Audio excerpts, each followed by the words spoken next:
ఏంటే నువ్వు చెప్పేది? ఏం చెప్తావు మా మేడీకి? నేను నీ జీవితాన్ని నాశనం చేయడానికే నీకు పరిచయం అయ్యాను అని చెప్తావా? మమ్మీ నువ్వాగో. మా బిడ్డ మా ఇంటికి తిరిగి రావాలని యాగం చేశానే నేను. ఆ దేవుడి దయ వల్ల మా బిడ్డ ఇక్కడి దాకా వచ్చాడు. ఇక్కడి దాకా వచ్చిన మా బిడ్డని ఇంటికి రాకుండా సైంధవుళ్ళ నువ్వు అడ్డం పడ్డానికొచ్చావటే. మమ్మీ తను నువ్వు మాట్లాడదు. నేను మాట్లాడుతుంది నీతో కాదా, దాంతో. అది కాదు మమ్మీ. మాట్లాడొద్దని చెప్పానా? ఆంటీ దయచేసి నేను చెప్పేది వినండి. ఏంటే నువ్వు చెప్పేది నేను వినేది? ఈ శాంతి యాగం గురించి మేము అనుకున్నప్పుడే నాకు అనుమానం వచ్చిందే, ఏ అపశృతి జరుగుతుందో అని. అది నీ రూపంలో వచ్చిందన్నమాట. ఇంతకాలం మా జీవితాల్లో జరిగిన అన్ని అపశృతుల్ని శృతి చేసింది నువ్వేనని నాకు తెలుసు. అయినా వీడి మొహం చూసి ఇంతకాలం నిన్ను భరించాను, సహించాను, క్షమించాను. ఇప్పుడు మా యాగ ఫలితం మాకు దక్కకుండా చేస్తే మాత్రం నీ అంతు చూస్తాను. మమ్మీ ప్లీజ్ ఆవేశపడకుండా నేను చెప్పేది విను. ఇప్పటి వరకు జరిగిన దాంట్లో ఒక్క దాంట్లో కూడా మధు తప్పు లేదు. ఉంది. ప్రతి దాంట్లో తన తప్పే ఉంది. 10 మందిలో మీ డాడీ పరువు పోయేలా వరుణ్ పెళ్లి జరిపించడం దాని తప్పు కాదా? నలుగురు 4 రకాలుగా అనుకునేలా నిన్ను తీసుకెళ్లి తనింట్లో పెట్టుకోవడం తన తప్పు కాదా? గుడికొచ్చిన నీకు అక్కడ యాగం జరుగుతుందని తెలిసి కూడా నువ్వక్కడికి రాకుండా చేయడం దాని తప్పు కాదా? ఆంటీ మీరు నమ్మినా నమ్మకపోయినా మీరిక్కడ చేస్తున్న యాగం గురించి కానీ మ్యాడీ అక్కడికి రాకపోవడం గురించి కానీ నాకు తెలీదు. మీ తల్లి బిడ్డల మధ్య అడ్డుగా నేనెందుకు వస్తాను ఆంటీ? మ్యాడీ నీతో వస్తానంటే ఇప్పుడే ఇట్నుంచిటే మీ ఇంటికి తీసుకెళ్ళండి ఆంటీ. నేను హ్యాపీగా ఫీల్ అవుతాను. అంటే నీకు దమ్ముంటే మ్యాడీని మీ ఇంటికి తీసుకెళ్ళు అని ఛాలెంజ్ చేస్తున్నావా? మ్యాడీని నువ్వు తీసుకెళ్లలేవో అని నన్ను హేళన చేస్తున్నావా? చూసావట్రా, చూసావా? అది నాతో ఎలా ఛాలెంజ్ చేస్తుందో చూసావా? నన్ను ఎలా హేళన చేస్తుందో చూసావా? అయ్యో ఆంటీ నేను మీతో ఛాలెంజ్ చెయ్యట్లేదు, మీతో హేళన చెయ్యట్లేదు. హనుమంతుడి మీద ఒట్టేసి చెప్తున్నాను, మీరు నిజంగా మ్యాడీని ఇంటికి తీసుకెళ్లాలని కోరుకుంటున్నాను. తప్పులు చేసే తప్పుడు మనుషులు ఇలాంటి ఓట్లు ఎన్నైనా వేస్తారు. ఆంటీ కొంచెం మర్యాదగా మాట్లాడండి. నీలాంటి దానికి మర్యాదేంటే? నాన్న మ్యాడీ దెబ్బ తగిలిందా నాన్న? నొప్పిగా ఉందా? నొప్పిగా ఉందా? ఇక్కడ నొప్పి కన్నా నువ్వు మధు నన్న మాటలకి ఇక్కడ ఎక్కువ నొప్పిగా ఉందమ్మా. చూసావటే, చూసావా? వాడికి నొప్పిగా ఉందేమో అని తల్లడిలేన ఈ తల్లి కన్నా నువ్వే ఎక్కువన్నట్టు ఎలా మాట్లాడుతున్నాడో చూసావా? తేల్చేస్తాను, ఇప్పుడే ఇక్కడే తేల్చేస్తాను. వాడికి నువ్వెక్కువో నేనెక్కువో. రే మ్యాడీ, నాతో ఛాలెంజ్ చేసి నన్ను హేళన చేసి మాట్లాడిన ఆ మధుని చెప్పుతో కొట్టినట్టుగా నాతో మనింటికి వస్తావా, లేక నన్ను చెప్పుతో కొట్టినట్టుగా దాంతో దాని కొంపకి వెళ్తావా? మమ్మీ ఏం మాట్లాడుతున్నావు నువ్వు? అడిగిన దానికి మాత్రమే సమాధానం చెప్పు. అది కాదు మమ్మీ. నాతో వస్తావా రావా? ప్లీజ్ మమ్మీ నేను చెప్పేది విను. వస్తావా రావా? అయ్యో మమ్మీ నువ్వు చాలా ఆవేశంలో ఉన్నావు, అర్థం లేకుండా మాట్లాడుతున్నావు. వస్తావా రావా? మమ్మీ నేనెందుకు రానన్నానో నీకు తెలుసు కదా. ఆ విషయాల గురించి తర్వాత మాట్లాడుకుందాం, తర్వాత నిర్ణయాలు తీసుకుందాం. నువ్వు వస్తావా రావా అది మాత్రమే చెప్పు. ఇప్పుడు కనుక నువ్వు నాతో రాకుండా దాంతో వెళ్తే నేను చచ్చినంతొట్టే. బావా ఇంటికి వెళ్దాం పద బావా. ఇంటికి వెళ్ళాక అన్నీ మాట్లాడుకుందాం పద బావా. ఏంట్లో ఇది? అసలు ఏం చేస్తున్నావు అర్థమవుతుందా? నీకోసం అమ్మా నేను ఎంతలా వెయిట్ చేస్తున్నావో తెలుసా? నువ్వు ఈ ట్రిప్పులు పార్టీలు అని అబద్ధం చెప్పుకుంటూ తిరుగుతున్నావు. ఎందుకు లోహి? ఎందుకు ఇలా చేస్తున్నావు? ఎందుకు చేస్తున్నావు? కావాలనే చేశానన్నయ్య. కావాలనా? అవును, నాకా ఇంట్లో ఫ్రీడమ్ లేదు, అందుకే నేను బయటకొచ్చి పీజీలో ఉంటున్నాను. చెప్తే బాధపడతారని ట్రిప్కి వెళ్ళనని అబద్ధం చెప్పాను. ఎంత సింపుల్ గా చెప్తున్నావు.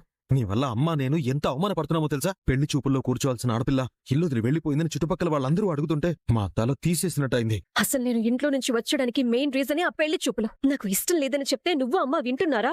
మంచి సంబంధం అని నా నోరు నొక్కేశారు. అది నీ మంచి కోసమే లోహి అని మీరనుకుంటే సరిపోదన్నయ్య, నేను కూడా అనుకోవాలి. అక్కడే ఉంటే నాకు నచ్చని పెళ్లి చేస్తారని చెప్పకుండా వచ్చేశాను. అలా అనకు లోహి, అయిందేదో అయిపోయింది. ఇంటి దగ్గర అమ్మ నీ కోసం వెయిట్ చేస్తుంది. పదలోహి మన ఇంటికి వెళ్ళిపోదాం పద. సారీ అన్నయ్య, నేను రావటం కుదరదు. నువ్వు వెళ్ళు, నేను అమ్మతో కాల్ చేసి మాట్లాడతాను. లేదు లోహి, నువ్వు లేకుండా నేను ఇంటికి వెళ్ళను. అన్నయ్య పిచ్చి పిచ్చిగా బిహేవ్ చేయకు. ఇక్కడ ఫ్రెండ్స్ చూస్తున్నారు. టార్చర్ పెట్టకుండా దయచేసి వెళ్ళిపో.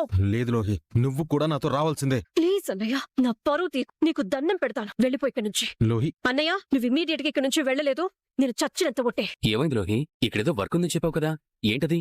ఏం లేదులే వరుణ్, మన కోసం మ్యాడీ చాలా కష్టపడుతున్నాడు కదా, చూస్తుంటే చాలా బాధగా ఉంది. అందుకే మ్యాడీకి హెల్ప్ చేయడానికి జాబ్ కోసం మాట్లాడాను.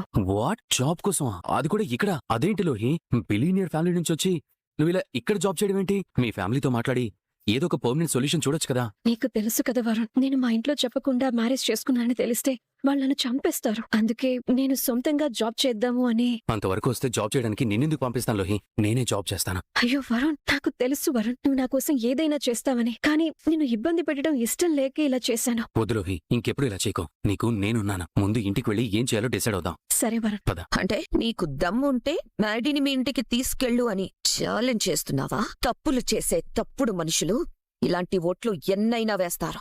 నీలాంటి దానికి మర్యాదేంటే? ఏంటి స్వామి ఇది? ఎందుకు ఇలా జరిగింది? ఇన్నేళ్లుగా మహి కోసం ఎదురు చూస్తున్న నాకు ఈ రోజు మహి నాకు కనపడేలా చేశావు. అందుకు చాలా సంతోషించాను. నేను చిన్నప్పటి నుంచి వెతుకుతున్న మహి, నేను ప్రేమించిన మ్యాడీ ఇద్దరూ ఒక్కరే అని తెలిసి చాలా చాలా సంతోషించాను. ఆ సంతోషం పట్టుమని 10 నిమిషాలు కూడా ఉండలేదు. నాగవల్లి ఆంటీ నానా మాటలని నా మహిని తనతో తీసుకెళ్లిపోయింది. తల్లి కొడుకులుగా వాళ్ళిద్దరూ మళ్ళీ కలిసినందుకు, మహి వాళ్ళింటికి వెళ్ళినందుకు నాకు చాలా సంతోషంగా ఉంది. ఇలా నా మీద నిందలు వేసి మహిని తీసుకువెళ్ళినందుకు మాత్రం నాకు చాలా చాలా బాధగా ఉంది. నన్ను సంతోష పెట్టకపోయినా పర్వాలేదు, నాకు ఎలాంటి బాధ మాత్రం లేకుండా చెయ్యే స్వామి. రండమ్మా, రండి బాబు. ఆంటీ, మధు ఇంకా ఇంటికి రాలేదా? ఇంకా రాలేదమ్మా. మరి మ్యాడీ వచ్చాడా ఆంటీ? లేదమ్మా, పొద్దున్నేదో ముఖ్యమైన పనుందని ఉదయాన్నే వెళ్ళాడు. ఇంకా రాలేదు. ఇదేంటి, వీళ్ళిద్దరూ లేకపోవడం ఏంటి? ఇద్దరూ కలిసి ఎక్కడికి వెళ్ళుంటారు? మరి ఎప్పుడొస్తారో కనుక్కున్నారా ఆంటీ? కనుక్కున్నా అమ్మా, మధు వచ్చేస్తున్నానని చెప్పింది. మ్యాడీ బాబు గురించి తెలీదు. అమ్మా, అక్కొచ్చేసింది. ఏంటక్క ఇంత లేట్ అయింది? ఏం లేదు చంటి, చిన్న పనుండి కొంచెం లేట్ అయింది. మ్యాడీ ఎక్కడ మధు? నీతో లేడా? బావ కాల్ చేస్తే కనెక్ట్ అవడం లేదు మధు. నీకేమైనా టచ్ లోకి వచ్చాడా? ఏంటి మధు, ఏమడుగుతున్నా ఆన్సర్ చెప్పవేంటి? మ్యాడీ ఎక్కడున్నాడు? మ్యాడీని వాళ్ళ అమ్మా నాన్న వచ్చి తీసుకువెళ్ళిపోయారు. ఏంటి మధు నువ్వు అంటుంది? బావని అత్తయ్య మావయ్య తీసుకెళ్లిపోయారా? అవును వరుణ్. అమ్మయ్యా, థ్యాంక్ గాడ్. ఎంత గుడ్ న్యూస్ చెప్పా Madhu. Thank you Madhu, thank you so much. ఏంటి వరుణ్ అలా అంటున్నావు? మ్యాడీ వెళ్ళిపోయినందుకు బాధగా లేదా? ఎందుకులో ఈ బాధ?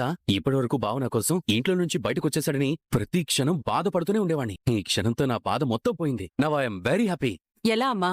మ్యాడీ బాబు పని మీద వెళ్తాను అని చెప్పాడు కదా, మరి వాళ్ళెలా తీసుకెళ్లారు? తెలీదమ్మా. కృష్ణబాబాయ్కి కూరగాయలు ఇవ్వమన్నారు కదా, ఆయనకి ఇవ్వడానికి వెళ్తే ఆంజనేయ స్వామి గుడికి రమ్మన్నారు. మ్యాడీ కూడా అక్కడే ఉన్నాడు. సడన్ గా వాళ్ళ అమ్మా నాన్న వచ్చి మ్యాడీని తీసుకెళ్లిపోయారు. అయితే ఇప్పుడు మన పరిస్థితి ఏంటి వరుణ్? నాకు చాలా భయంగా ఉంది. భయపడకు లోహి. బావ అత్తయ్య మావయ్యలతో ఇంటికి వెళ్ళాడు అంటే ఏదో ఆలోచించి చేసుంటాడు. ఏం చేస్తాడో ఏంటో.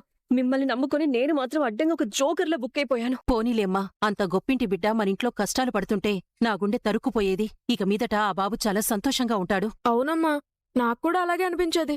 అమెరికా నుండొచ్చి మన ఇంట్లో ఉంటూ ఇబ్బంది పడుతున్నాడు అనుకునేవాణ్ణి. అవుంచంటి, ఏమైనా మొత్తానికి మ్యాడీ బాబుని దేవుడు కరుణించాడు. అక్క, కాని ఒక్కటి మాత్రం నిజం, అమెరికా పే లేకపోతే మన ఇంట్లో సందడే లేదు. అమ్మా, మీరు ఫ్రెష్ అయ్యండి, భోజనం వడ్డిస్తాను. అలాగే. అలాగే. సరేరా, పద.